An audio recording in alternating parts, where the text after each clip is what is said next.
Hello, and welcome to another review video for Summit Coyote Outdoors. Today's topic, beginner kayaks. So these are box store kayaks I'm going to be talking about. I have two of them here that I currently own, and I'm going to be talking about another one that I used to own but sold off, just kind of comparing the three.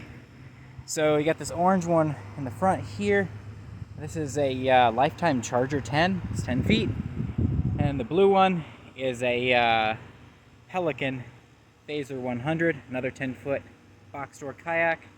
And then I'm also going to be comparing it to an Aruba 10, a Sun Dolphin. So let's get into it. So this is the Lifetime. This is the one I was just testing out today. I actually rescued this kayak out of a river after Hurricane Ian, and I have spent the last month or so attempting feverishly to find the person who owns it, but unsuccessfully. So it kind of ended up becoming part of my fleet. It is the Charger 10. Is sold at Walmart, Dick's Sporting Goods, you know, all the big box stores. It's a Lifetime kayak, and the theme of Lifetime kayaks, they seem to be heavy, unwieldy, and kind of slow. Heavy, yeah.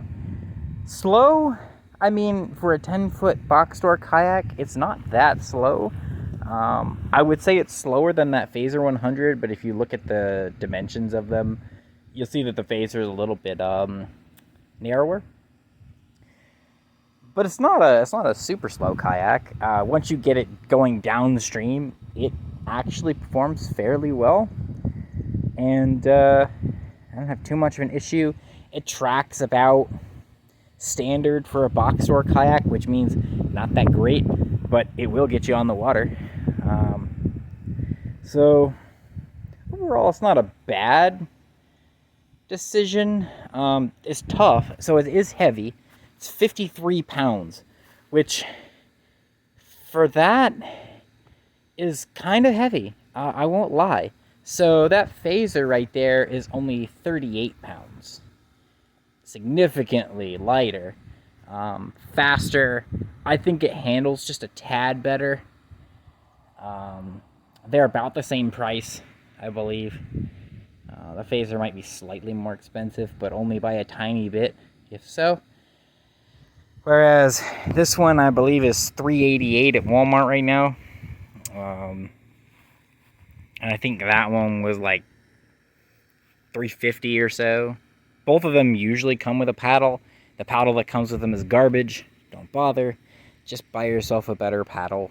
You could even spend like $80 and buy yourself a much nicer paddle than the ones that come with these. They're just horrible. And you'll like yourself better.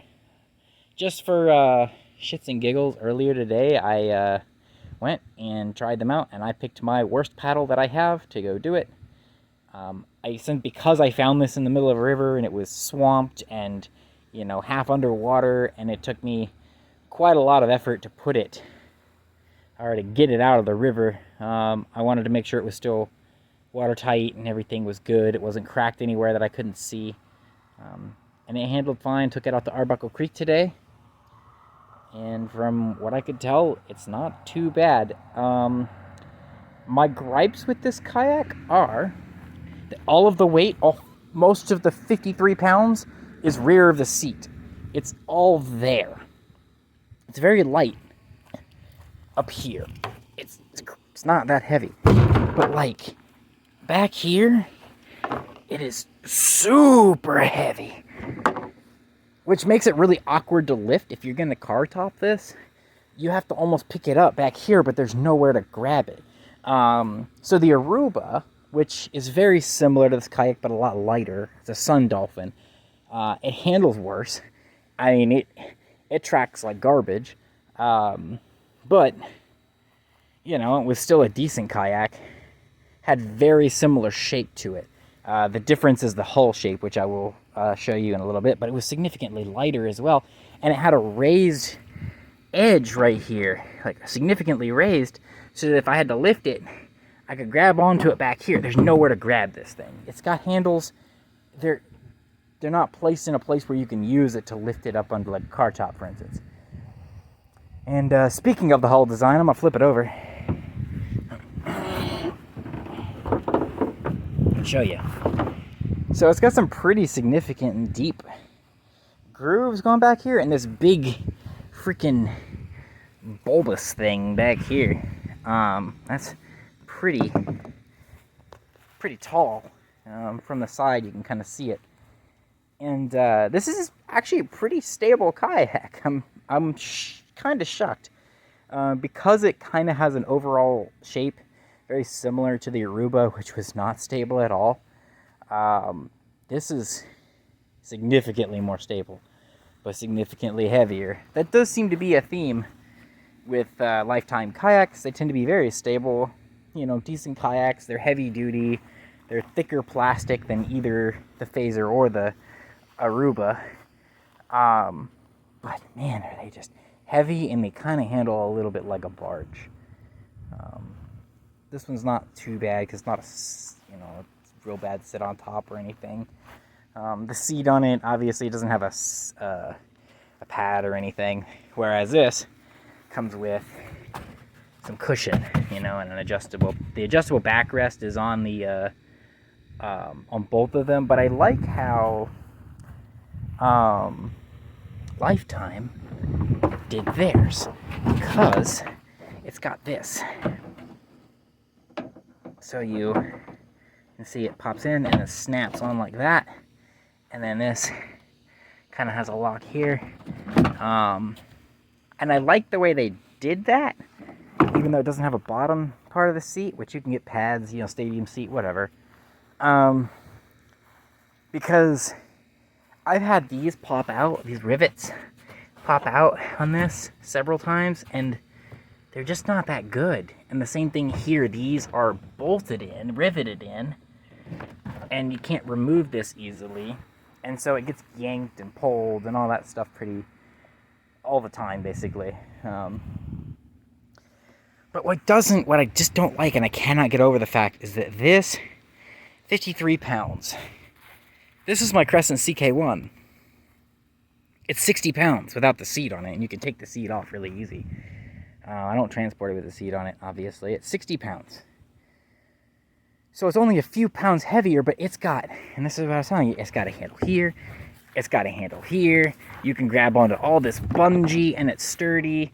You can grab onto here. There's like a handhold here you can grab onto. When you're lifting it up on the car, you can grab here. You see what I mean? Like it's significantly better and significantly easier to move this kayak, despite the fact that it's heavier. It's easier to car top this kayak onto my J-hooks than it is to car top that. So that's kind of sad, actually. If there was like a handle here or some sort of grip, maybe a hole in the plastic right here so that I could pull it and lift it there, it might be better, because all the weight is back here. So it doesn't lift evenly. And then, because of those grooves, when you try to car top it onto J-hooks, it gets caught. Those grooves get caught on these right here, and then you gotta lift and twist and push, and it's a pain. So let me flip the Pelican over. Or not the Pelican. Pelican. Sorry. Now this one's been through hell and back, but you see the difference in, like, there's a couple grooves in here, but they're shallow, and they're further back. It's got more V shape up front. This tracks better. It's faster. It's a little narrower. I think it handles better overall. And it's been through a lot. As you can see, I've repaired this a couple times. And it's thinner plastic, so once you start seeing blue come through, the white on the bottom, you have to add a little bit of material, because otherwise you're kind of getting thin. So I just kind of added some extra plastic with a plastic welder and did that.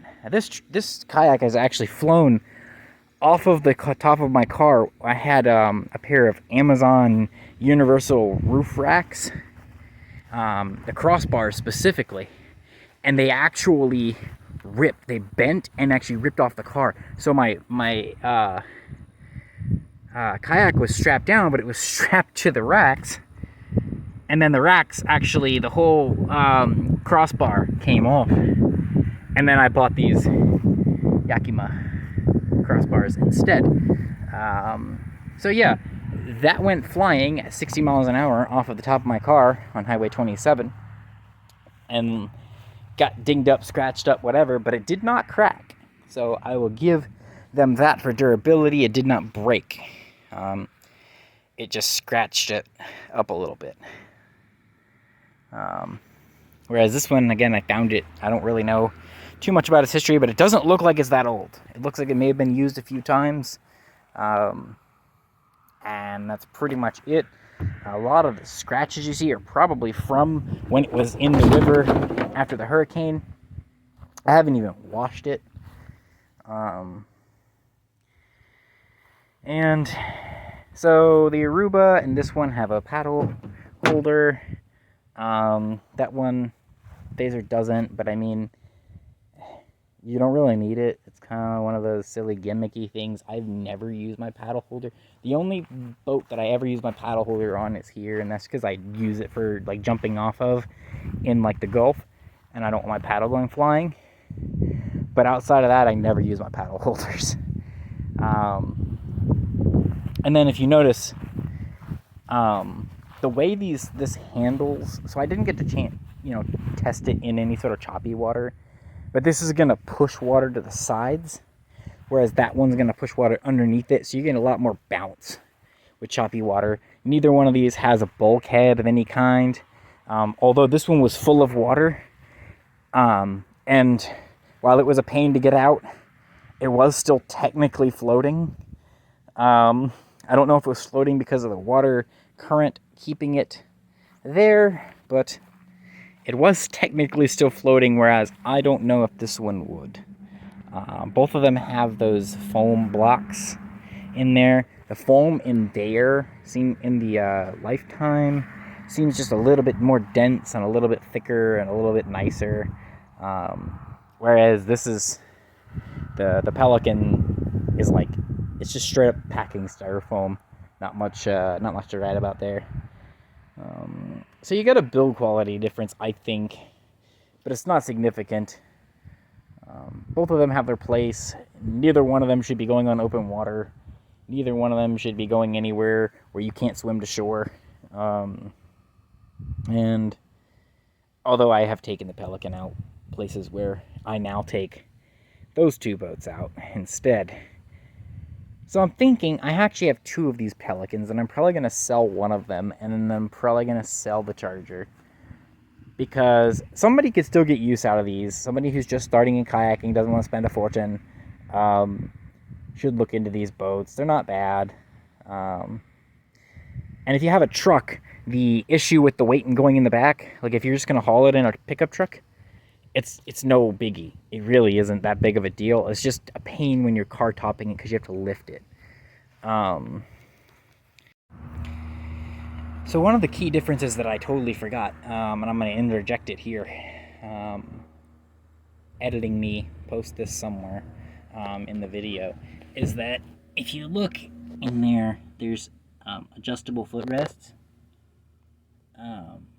And I say footrest, I really should call them foot pegs. They're more for like pushing on, so they're great for when you're going upstream. You need an extra power in your stroke. And the Pelican, or the Sun Dolphin, also had an adjustable footrest. But these just have these stepped ones. And here's the thing about those is, so if you sit in here, I'm just gonna do that real quick, and you go to put your feet down, one, they're not very wide, so they're really hard to get a purchase on. And even if you go like barefoot or like with water shoes or something, like they're not a good place. And then the length of them, like I wish there was one that was just here, not there. And I mean, I kind of want it just a little bit further up so I get better purchase on it. But they're really small, they're almost useless, and I don't like them. So if there was a way to replace them, and I'm sure there are, I'm sure you could just get bolt-in adjustable ones like the ones in there. But I don't like that. I just don't. It wasn't very comfortable. I found myself, my feet hurting and going at an awkward angle and just deciding, screw it, I'm just going to keep my feet down here and just, whatever. And occasionally I'll put my feet, on my toes or whatever, but I'm not going to use them as any sort of push point, which is kind of the point. And also I wish this had some sort of pad here, because your legs end up hitting that.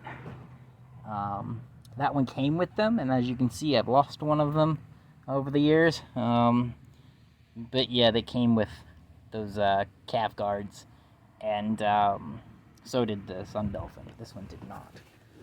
I don't know if maybe they used to be there, and when when it flipped over, they fell off or whatever. But it doesn't look like they were ever there to begin with.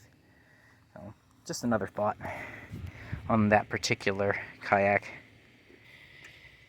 But yeah, those are my thoughts on that. I'm going to do a second part to this video where I'm going to go over some of the other boats that I have, and I might release it as a second video. Just my review on those, just because I have them. But anyway, between these two, I'd probably still, if I was going to buy them new, I'd probably still buy the Pelican. I probably would pass on a lifetime if I was buying them new, but used. If it was a deal, I would buy either one of them. They're probably fine. And like I said, that lifetime is actually going to be going up for sale soon, so keep an eye out.